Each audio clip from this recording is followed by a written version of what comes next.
This is how Ithaca Neighborhood Housing maintains its properties. This has been here since the fall. It's now May 1st. And they're complaining about the fact that I had like a few things stored back here, like a ladder, a cat carrier. I keep my thing pretty neat, but yet they maintain it like this.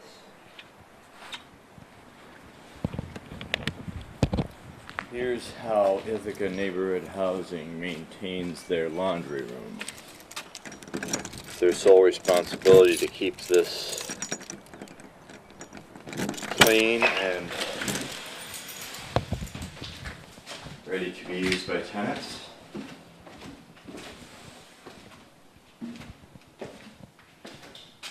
I don't think these trashes have been dumped in over a month. We're supposed to sweep up. Here we have one tenant put a note, but I've lost many coins in this machine.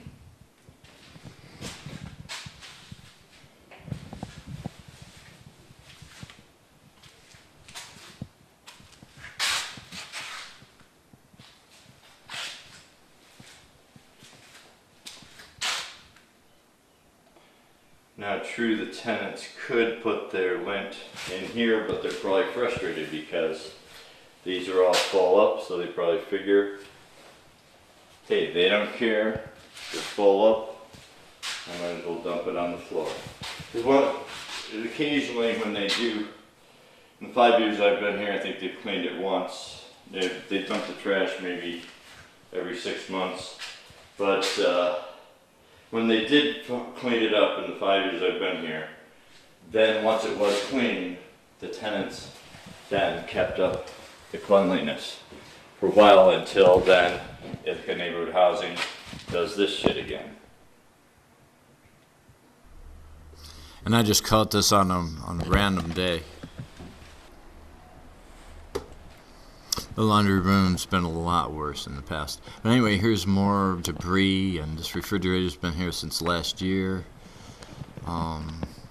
The carpet, they tried to blame me for putting the carpet over the vent, and that's some other tenant left there. The other tenants left the screen off. There's always trash. I've constantly picking up trash all over the place. Here's a walkway in the back of the other house, and there's like exposed nails. Just totally unsafe situation going on here. They do very little maintenance. Actually, the gentleman that lives in this house, here's over to my building. I'm having a spider problem constantly. At one point I actually had biting spiders. I got rid of them with lavender and peppermint oil, but which repels them. But because of this foundation crack, that I think that's where all the spiders were getting in. It's just horrible conditions here, and they've been just outlandish all through. Here's where they installed a toilet, and then they blamed me for over water usage, and it was leaking I complained like 3 or 4 times. Here's the thin coat of paint that they put on. They put it on a metal door, and just basic elementary painting is you need to rough up the surface so the paint will adhere. They're using this cheap latex paint, and then I presume they're going to try to charge me for the problem when really they didn't rough up the surface. Here's like the condition of their units.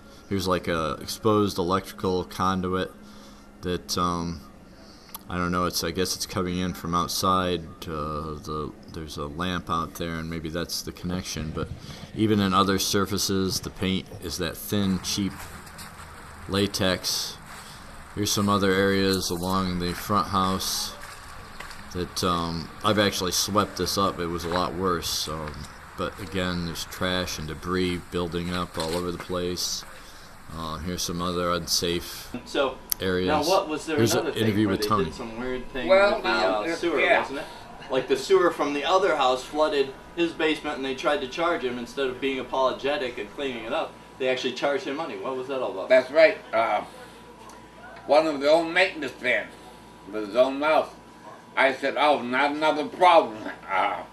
Sewer problem." He said, "Oh, don't worry. It's not your place. That's your house." But a week later, we got a bill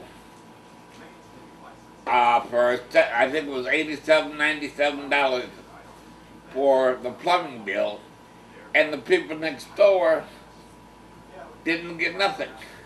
What? Yeah, it's just like I'll kick you in your ass because you're easy to get the money out of. Yeah, that's been my observation, is that because they know that we're on Section 8, or a lot of the other gentleman was just really poor, and we were like afraid of losing our housing because it's so hard to find housing. They're doing these charges because they know that we would just pay us. Thank you very much, Tony.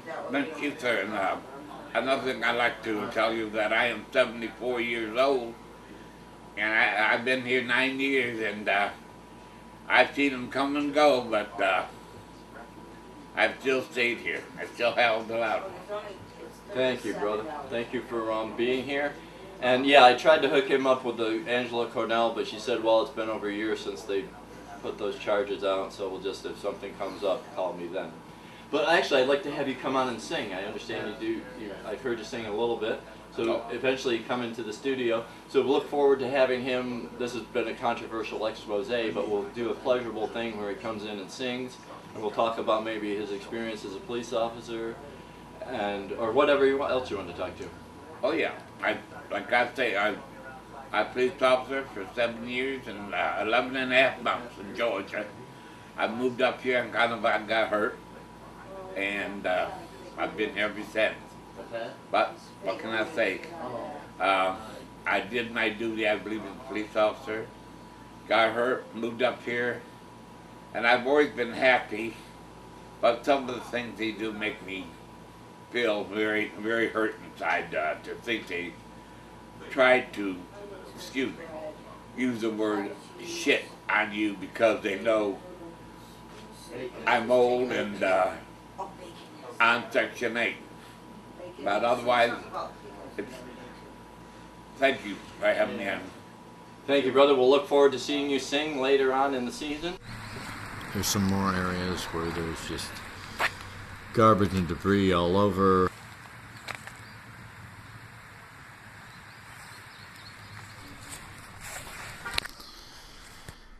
So this is Sandy Conrad. She's largely responsible for all the problems. She's fabricated all kinds of stuff. I had to get legal aid to help me, and once they were standing up for me, they dismissed all their erroneous accusations. But what if I wasn't cognizant enough to get legal aid? Like my friend Tony that I just interviewed there, he's just recently been fined $500 for removing a battery from a smoke detector. The thing was going off for no apparent reason. His healthcare aide just removed the battery and then they called maintenance to fix it. And because he had the battery out, it was just going off, and it was like ear-piercing noise. And because he removed the battery, they fined him $500. Now he's like he said in the interview, he was ready to pay any fine, and he fell for it this time. He's paying the $500 fine. He did object that it was so high, and they said, well, if the fire department found us they could fine us $2,500. But really, it was their equipment failure. They should replace those cheap smoke detectors if they're going to malfunction like that. But this person is largely responsible. I mean, not just because she's obviously hideous here, but she's just a hideous spirit. I mean, she fabricates stuff. Like at one point, I had some late charges, and I had an advocate say, well, he was in the hospital, and she agreed to dismiss them because of extenuating circumstances. Then the next month, she added them back on again. She will come up with all kinds of erroneous. I could go on and on and on. Now, the fines, I guess I should get the paperwork to show you before I speak to that issue. But just be aware. Well, first of all, don't rent from Ithaca Neighborhood Housing. They are displacing any entrepreneur that wants to come in and invest and get some funding to provide low-income housing, because they kind of have a monopoly here in Ithaca. They're the only people that provide low-income housing. Excuse me. Ithaca Housing Authority does provide, but they have a long waiting list. This is the only independent. They're affiliated with the city, but they're the only independent provider of low-income housing, other than a few independent landlords. But usually, if it's low enough to be have a Section 8 subsidy, then it's like just horrible. All the normal houses is really like a really small efficiency or something is within those parameters because of the rent so high. But these people, Ithaca Neighborhood Housing Services, sucks up tax dollars. They get a whole bunch of tax breaks. They get funding from the federal government. They get funding from the state government. They get funding from, I think, the county and the city. I'm not sure. And I know they get a whole bunch of tax breaks. And they're the guise of, we will provide like 10 to 15% low-income houses. They make a lot of money off their regular apartments, and then they get all these tax breaks and funding, and then they do provide like 10 to 15% of their units go to low income. But then they keep finding people and drive them. At one point, they drove this one gentleman into the psych ward, and the one neighbor I know, this person here, Sandy Conrad, asked him to spy. He was a new tenant. And she asked him to spy on the rest of his tenants. He felt like he was living in Nazi Germany or something, and the Gestapo was asking him to be an informant. He'd said he didn't ever report anything, but he just felt bad about it. And I asked him to come on camera, and he was like all freaked out because he was afraid of losing his apartment. The gentleman that I interviewed, Tony, recently they'd asked him to try to stimulate, because they were trying to get me out because I did a previous expose. After I did that, then they amped up their erroneous fines and false accusations, and they're trying to come up with some kind of evidence, and they asked him to kind of like lie. Did you see him do this? Did you see him do this? And Tony was like my friend. He says, no, he's good person. He's a good neighbor. He helps me carry groceries sometimes. He helps me I've helped him into his wheelchair. And so they couldn't stimulate him to like lie about me. This lady right here was the one that tried to stimulate him to lie. And they did finally come up with a list of just petty things that was the reason they were going to evict me. I went to legal aid, and they said this is ridiculous. That the lawyer that I had represented me just spoke with their lawyer, and once they knew that I had somebody represent, they dismissed the whole thing. But for someone that isn't cognizant to go to legal aid, snakes like this lady will weasel their way in and try to get them out. Unless they're like Tony, he jumps through their hoops, so they keep him. But anyone that stands up for themselves, it's like crazy, I tell you. Well, nothing. This is Dave, the maintenance guy. Beware of him. He will fabricate. He will snoop through your apartment. I'm thinking back to a lock change issue that I did change the lock on my door because I noticed a few things missing, and at one point he was snooping through my apartment and saw some tools laying around and accused me of trying to do my own maintenance when I was just installing a shelf. But this guy will fabricate stuff. He's really kind of stupid. But anyway, he came, and there was some issue with the changing of the locks, and he I forget exactly what happened, but this guy is just a total asshole. I don't know his last name yet, but I'm in the process of finding his last name and where he lives in case I want to express my displeasure with his sneaky fabrication of evidence that was proved that the different things that they said, like they said I tried to do something to do with the plumbing. And I said, well, show me where it says that I can't turn up my hot water heater. The shower was running halfway through, so I just adjusted the temperature. There was a panel on the front of the hot water heater that says if you would like your water a little bit hotter, turn it up. If you want to go on vacation, turn it down. Clearly inviting me to do that. And again, I want to take more than a 5-minute shower, so I turned it up a bit. They tried to charge me for doing this maintenance. He came into the apartment and snooped around and found tools, like, according to them, that's why because once at that point I got Cornell Law School to call them and say, hey, the lady, Angela Cornell, said, I adjust the temperature on my hot water heater all the time. What are you trying to do? Fine him for that. And once they knew I had somebody standing up for me, again, they just dismissed it. But this is the guy that lied about it, that said that I attempted to do plumbing in the house when it was just turning up the hot water heater. And but again, if somebody most of the people in the affordable housing part are either poor or disabled, and they don't have the time, or they're dealing with whatever illnesses they have, or they're dealing with financial difficulties, they don't have time to go to Cornell Law School and get them to prevent this guy from snooping around the apartment and fabricating bullshit charges. This guy is a complete ass. I'll have more on him later.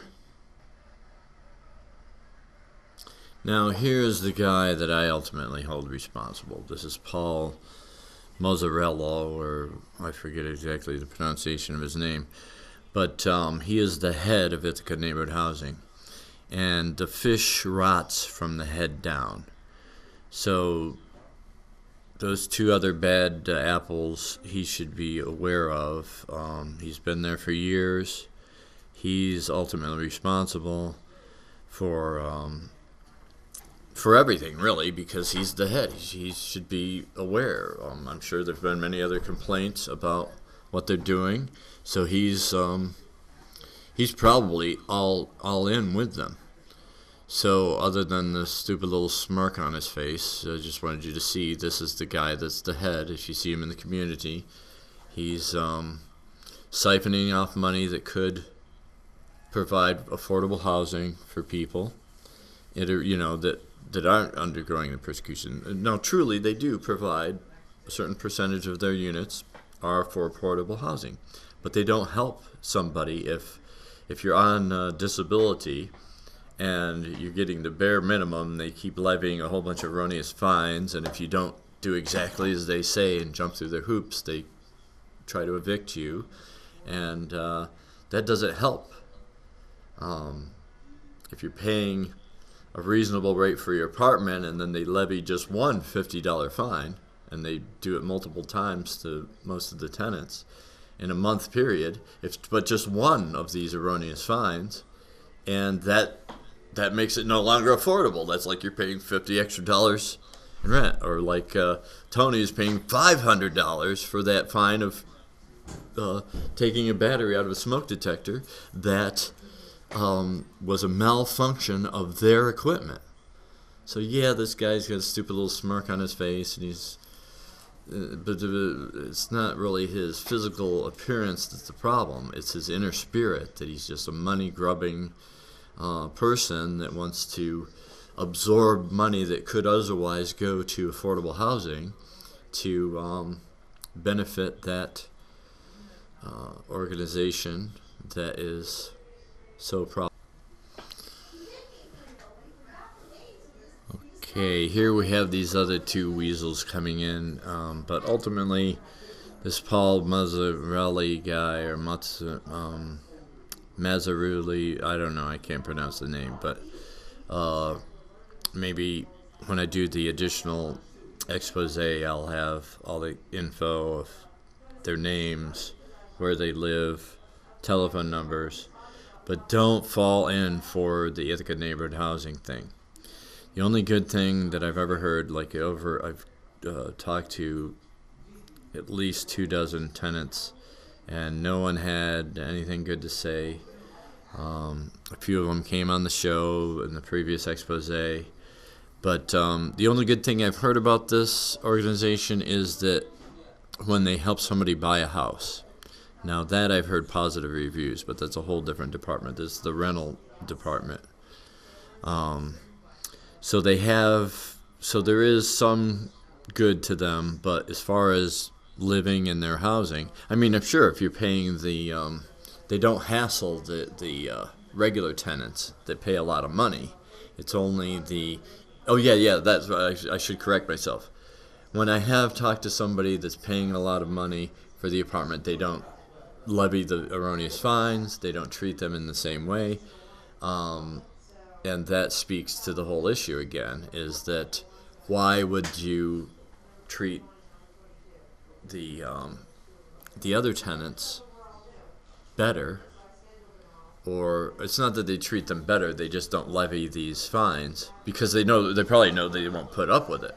You know, if you're a professional person, you're renting a apartment, and they just levy a fine for hanging a carpet on your banister, or at one point I was just walking a dog and I had to stop and go to the bathroom, so I tied the dog outside for a few moments, less than 5 minutes, and I got a fine for $50 for having a dog. As though the letter said that I owned the dog, right? And so I got a fine, but it really was not living there. I just tied it up, and then 2 weeks later, their own maintenance people came on the property with a dog. Again, with the thing with Tony, when he had hung the carpet on the banister, he got fined for that. And then I was observing their maintenance people in the previous expose. They came out and hung the carpet in the exact same spot on the banister. And it's just totally hypocrisy. But ultimately, this joker in the middle with the stupid looking smirk, he's the one I hold responsible. This Paul Mazzarulli or whatever his name is. He is the one that I held responsible. The worker guy, he is just a peon, and yeah, he's lied about some stuff, but they have to they're the ones that levy like the Sandy Conrad. She's really at the crux of the problem. This baby anteater thing, the one with the nose down here at the bottom here. She's the one ultimately responsible. Well, excuse me, I said that Paul was ultimately responsible, but she's the one that, because he's just doing administrative stuff and all that, so he's indirectly responsible because he should be in control of his agency, but she's the one that does all the weaselly little things because she was in charge of, I guess she's changed her position now, but she had been the manager of rental properties, and she's the one that makes the decision to levy the fines. Now, granted, Paul Mataruka, or whatever his name is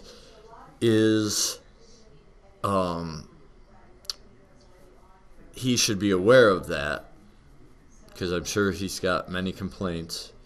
In fact, when I was talking to JR, the city council gentleman, he was saying that I'd gained a victory, and they seemed to be at bay for a while, and I said, things have improved.